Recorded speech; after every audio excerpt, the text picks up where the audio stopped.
Please save my mom. She's dying. The little girl's scream echoed through the hospital hallway, white lights glaring overhead. The woman on the stretcher, Victoria Hale, CEO of Hale Corp., lay unconscious, dark bruises spreading across her shoulders. The staff member on duty responded coldly, "Wait for the attending physician. This isn't critical." A man in janitor's uniform set down his mop, ran forward. "She's losing blood fast. Need pressure on the artery now." "You're not authorized." The nurse stepped back, panicked. He looked at the trembling child, then gripped the woman's wrist firmly. "I've saved lives with my bare hands. Trust me." Within minutes, the bleeding stopped. The heart beat again. The little girl threw her arms around him, sobbing, "Mister, my mom is alive." When the doctor finally arrived, the man quietly stepped back. An old metal badge fell from his pocket. Ethan Ward, medic, Search and Rescue Division. Heavy rain, night shift. Hale Medical Center, a hospital reserved for the elite. Ethan Ward, 40 years old. Night janitor, quiet, reserved. Just worked silently, kept his head down. He used to be a combat medic in search and rescue. Discharged due to injury. Now worked to support his 9-year-old son, Liam. Emergency sirens wailed. Nurses rushed with a stretcher, panic in their movements. An elegant woman, Victoria Hale, CEO of Hale Corp., blood soaking her blouse, head trauma, broken arm. She was wheeled into the emergency room, but the head physician wasn't present. The staff on duty hesitated, afraid of liability, afraid to touch a special patient without authorization. A 7-year-old girl, Clara, ran after them, crying, begging, "Save my mom, she's not breathing." Ethan was mopping the hallway, heard the screaming, dropped his mop, rushed forward. He checked her pulse. Nothing, blood pooling from her temple. "Where's the tourniquet?" "We don't have one."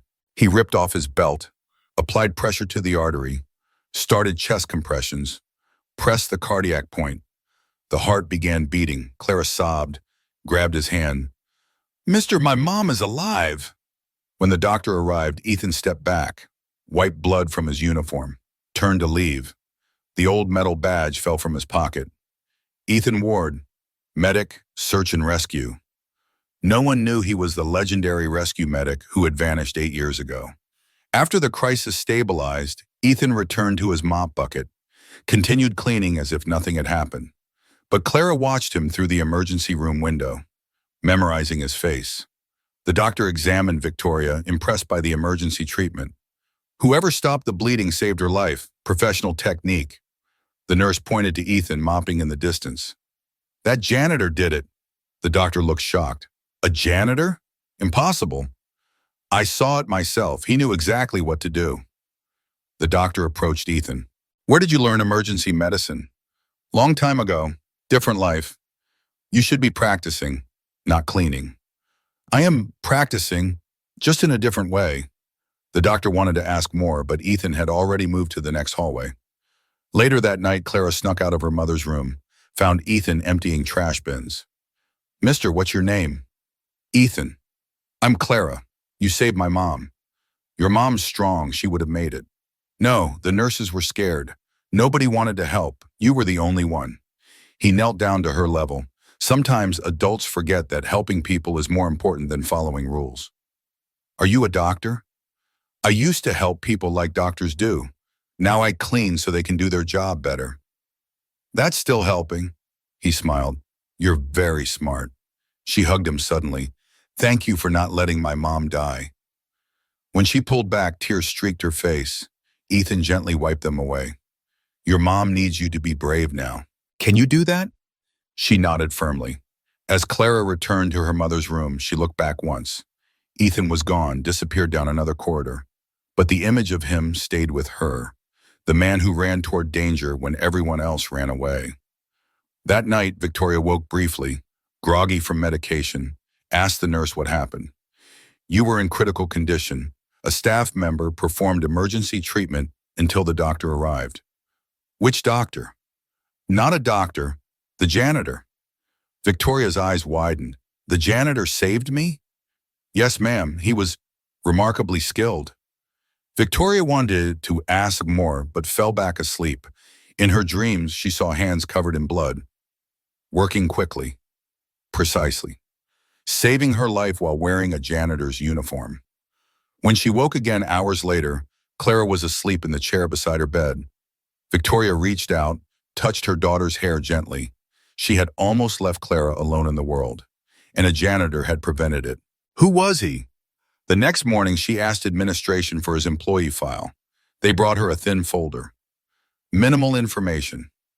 Ethan Ward, age 40, hired 2 years ago, night shift maintenance, no disciplinary issues, quiet worker, no mention of medical background, no explanation for his skills. Under previous employment, the section was blank, as if he had appeared from nowhere. Victoria set down the file more curious than before. She would find out who Ethan Ward really was and why a man with those skills was mopping floors. The next morning, Victoria woke to find Clara asleep in the chair, and through the window, she saw him. Ethan, emptying trash outside her room. You're still here? Wasn't sure they changed your bandage correctly. She looked at her arm. The bandaging was more precise than what the nurses typically did. Where did you learn this? In places where 3 minutes late means someone dies. Clara brought him a muffin from breakfast. This is for saving my mom. She also handed him a drawing. I made this for you. The picture showed a man carrying a heart. Caption in crayon, the man who brought mom's heart back. Ethan smiled gently. Keep this. One day, you'll save someone too. That afternoon, Victoria discreetly investigated his background. She found fragmented military records. Most were redacted or deleted. Only a few lines remained, discharged due to combat-related injury. But she found something else. News articles from 8 years ago. Legendary medic vanishes after failed rescue. Search and rescue hero Ethan Ward missing after civilian death. Ward blamed for tragedy, disappears from public eye. She read the story, a civilian hostage situation. Ethan had been part of the rescue team. One hostage died. The family blamed him publicly. The media turned on him. He resigned and disappeared. Victoria's heart sank. He hadn't failed. He had been scapegoated. She found him later in the maintenance closet, organizing cleaning supplies. Do you know who you saved? A mother. No, I'm the CEO of Hale Corp. I know, but that night I only saw someone dying and a child crying. His answer stunned her. For the first time, someone didn't bow to her power or status. Why did you become a janitor? With your skills. Because cleaning floors doesn't require explanations or apologies. You're hiding. I'm surviving. There's a difference. The article said you failed to rescue. That's not true, is it? His expression hardened. The article said what people needed to hear. Someone to blame. I was convenient. That's not fair. Fair doesn't matter. What matters is my son doesn't grow up seeing his father destroyed by public opinion. You have a son? Liam, 9 years old. He thinks I'm a janitor who helps keep hospitals clean. That's all he needs to know. Victoria felt a strange respect for this man. He had traded glory for anonymity to protect his child. I want to thank you properly. You just did. I mean financially, a reward. I don't need money. I need my son to believe good people exist. That's payment enough. Over the following days, Victoria found herself watching for him, noticing his routine, the way he cleaned meticulously, the way he helped elderly patients find their rooms, the way he fixed broken wheelchairs without being asked. He saw needs and met them. Silently, without recognition. Clara became attached to him. Would bring her homework to the hallway where he worked. Can I sit here while you clean? If your mom says it's okay. She does. I asked. Clara would chatter while he mopped, telling him about school, her friends, her fears. I was so scared, Mr. Ethan, when Mom wouldn't wake up. I know, you were very brave. Were you scared? Yes. But you helped anyway? That's what brave means. Being scared but doing what needs to be done. I want to be like you when I grow up. Be better than me. Be someone who never has to hide. One evening, Victoria joined them in the hallway, sat on the floor beside Clara while Ethan worked. "Can I ask you something?" Victoria said. "Ako ba mo no?" "Go ahead." "Why did you run toward me? You could have ignored it. Let someone else handle it." "Because Clara was screaming and nobody else was moving. What would you have done?" "I don't know. I've never been in that position." "Everyone's in that position, eventually. You just don't always recognize it." "What do you mean?" "Moments where you can help or walk away." Most people walk away. They tell themselves someone else will handle it. But what if nobody does? Victoria had no answer. Clara leaned against her mother. "Mr. Ethan is the best person I know." "I think you might be right, sweetheart." That night, Victoria made a decision. She would find a way to bring Ethan out of the shadows. Not for glory, but because people like him shouldn't have to hide. She started researching the incident that destroyed his career, reading case files, interviewing people who were there. The truth was clear. Ethan had done everything right. The hostage who died had a pre-existing heart condition. Nothing could have saved him. But the family needed someone to blame, and Ethan became the target. She compiled evidence, prepared documentation, built a case. Then she went to him. "I want to clear your name." "No." "Why not?" "Because clearing my name means dragging my son through media attention, explaining things he's too young to understand. I won't do that to him." "So you'll just hide forever?" "If that's what keeps him safe, yes." "That's not fair to you." "Life isn't fair, but it's mine, and I choose how to live it." Victoria respected his decision, but she kept the evidence, waiting for the right moment, a moment that came sooner than either expected. 1 week later, rumors spread through the hospital. CEO Hale attacked, saved by Janitor, suspected inappropriate relationship. Photos leaked to tabloids. Victoria holding Ethan's hand in the emergency room, taken out of context. The headline read, "Elite CEO and Mystery Janitor, Scandal or Romance." The board held an emergency meeting, demanded Ethan be terminated to protect the company's reputation. "We can't have this kind of publicity." "He saved my life," Victoria argued. "That's irrelevant. The perception is damaging." "The perception is a lie." "Doesn't matter. We need to control the narrative." They voted. Ethan's contract was terminated effective immediately. Security confiscated his badge, escorted him from the building. Clara witnessed it from the waiting room, ran crying to her mother. "Mom, they fired him. But he's good. He saved you." Victoria looked at her daughter's tear-streaked face, made a decision. No one has the right to fire good people. She began investigating, traced the leaked photos to a rival company. Marcus Leadam, studio of MedTech Solutions, had paid a staff member to photograph them. He was using the scandal to pressure Victoria into a merger. Victoria scheduled a press conference. Her board tried to stop her. "Don't make this worse." "It can't get worse because I'm about to make it right." The press conference was packed, cameras everywhere, reporters shouting questions. Victoria took the podium. Ethan stood beside her, uncomfortable with the attention. She began speaking. "This man is not a janitor." "Well, he is, but that's not all he is." The room quieted. 8 years ago, Ethan Ward was one of the most respected combat medics in search and rescue. He saved hundreds of lives. Then one person died during a rescue operation, not because of his failure, but because of circumstances beyond anyone's control. She displayed documents on the screen, medical reports, expert testimony, proof that Ethan had done everything right. He was blamed publicly, destroyed by media, and forced into hiding. For 8 years, this hero mopped the floors, not because he failed, but because we failed him. Murmurs spread through the crowd. 3 weeks ago, I was dying. The staff hesitated because of liability concerns. This man, wearing a janitor's uniform, saved my life using skills he earned in combat zones. He didn't ask who I was, didn't ask for permission. He just acted. She paused, emotion catching in her throat. I'm standing here today because a janitor refused to let me die. And for that, my board wanted to fire him, to protect our image. She looked directly at the cameras. I choose to stand beside him, not because he saved me, but because I believe in what he reminded me. That kindness doesn't need rank. That heroism doesn't need recognition. That good people deserve better than we've given them. The room erupted, questions flying from every direction. But Victoria held up her hand. I have one more thing to say. She pulled out a folder. Marcus Layson of MedTech Solutions paid someone to photograph us and leak it to the press. He orchestrated this scandal to force a merger. I have proof.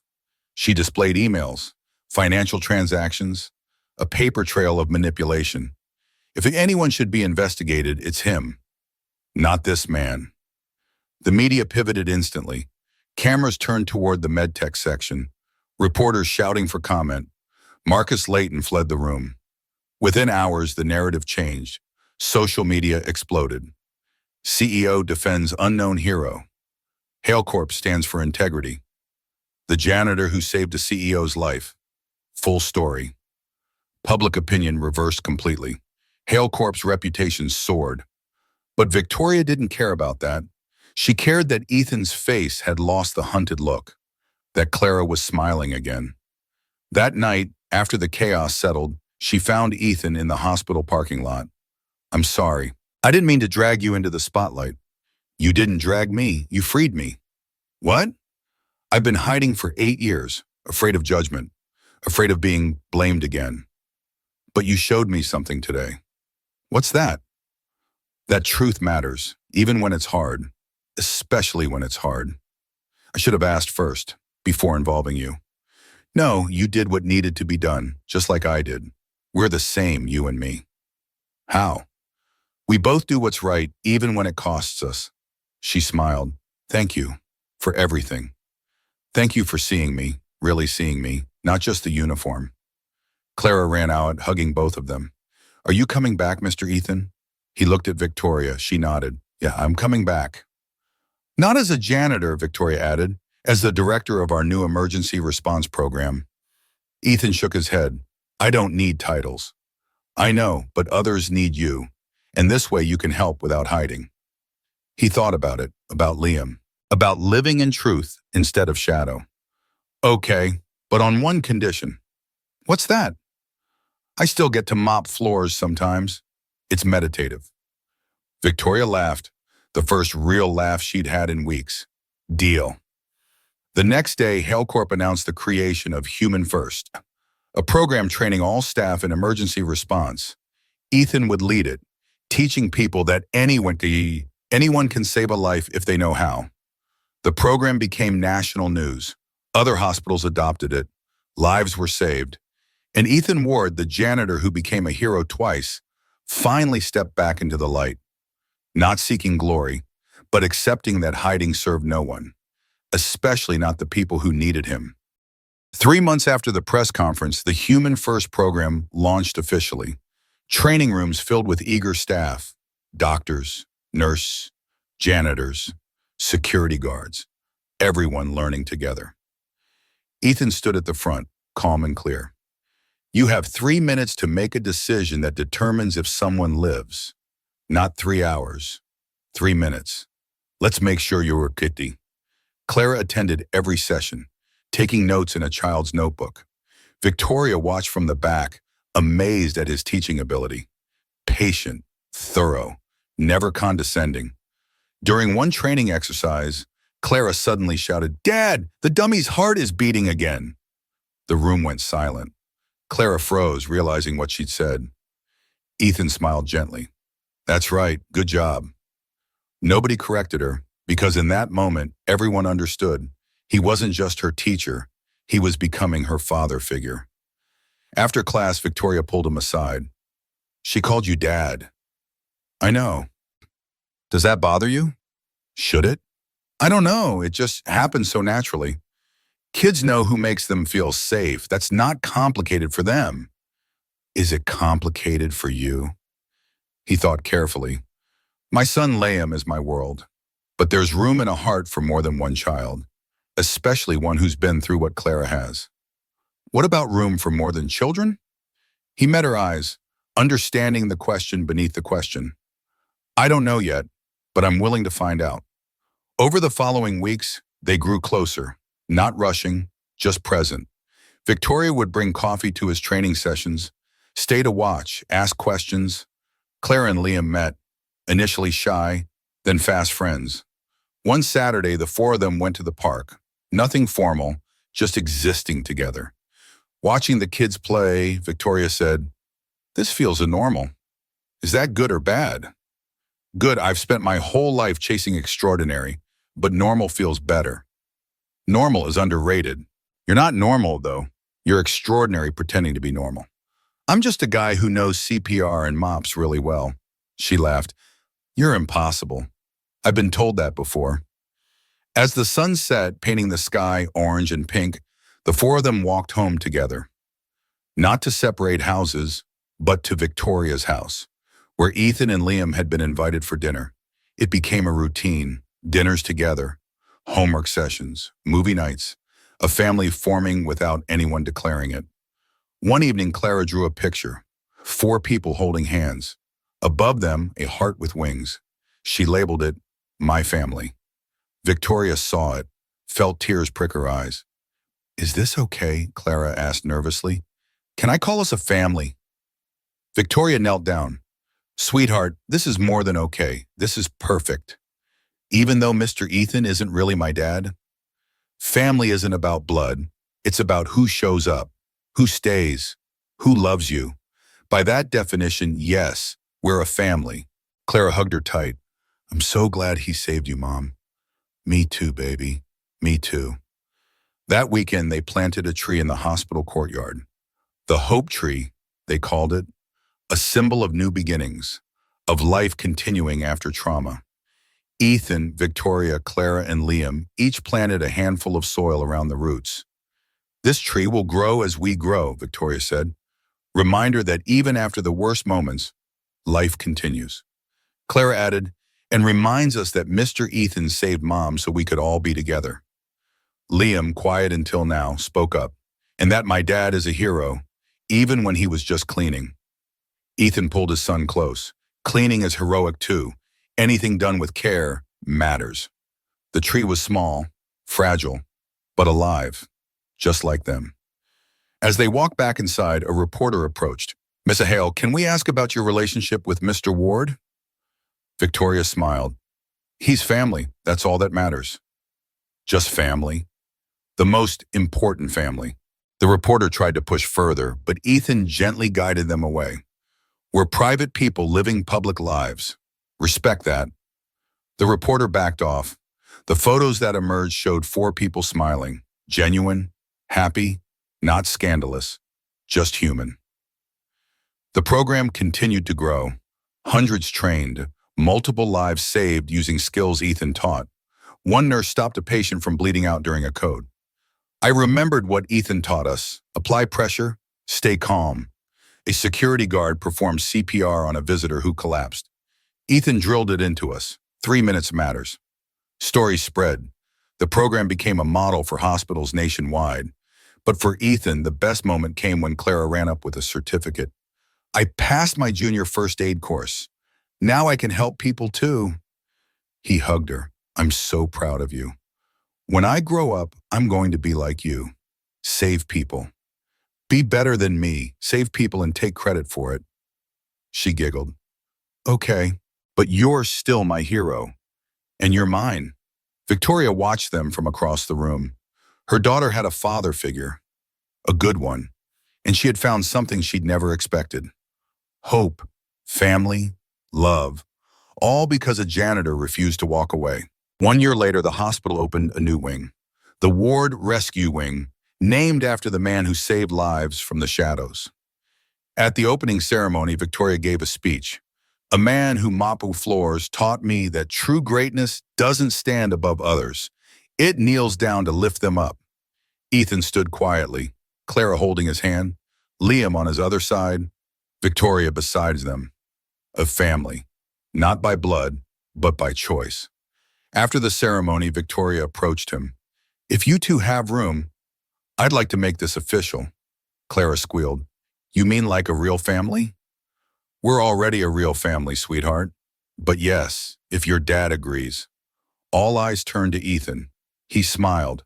the first truly open smile Victoria had seen from him. There's always room, and always will be. Clara and Liam cheered. Victoria kissed his cheek. In that moment, surrounded by people they'd saved and people who'd saved them, everything felt complete. The final scene showed the hospital hallway, gleaming and bright. On the wall hung Clara's drawing, protected behind glass, two hands lifting a red heart. Below it, words in crayon, made by hope. A new staff member asked, "What's that?" A veteran nurse smiled. "That's our reminder that anyone can save a life. Doctors, nurses, even janitors. Because heroism doesn't need a degree, just a willing heart." The new employee studied the drawing. "It's beautiful." "It is. It's also true." Outside, the hope tree had grown, branches spreading wide, leaves bright green.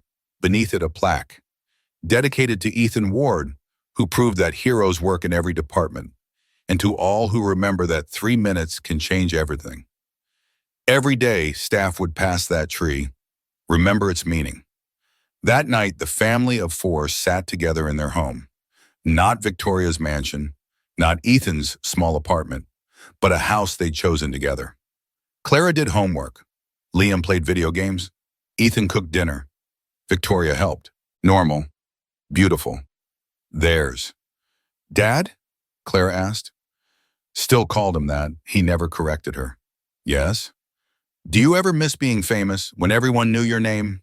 He thought about it. "No, because the people who matter know my name now. That's better." "We matter." "You matter most." She smiled, returned to her homework. Liam paused his game. "Hey, Dad?" "Yeah, buddy?" "I'm glad you saved Ms. Victoria, because now I have a sister." Victoria wiped tears from her eyes. "And I have a son." Ethan pulled them all close. "And I have more family than I ever thought I'd have again."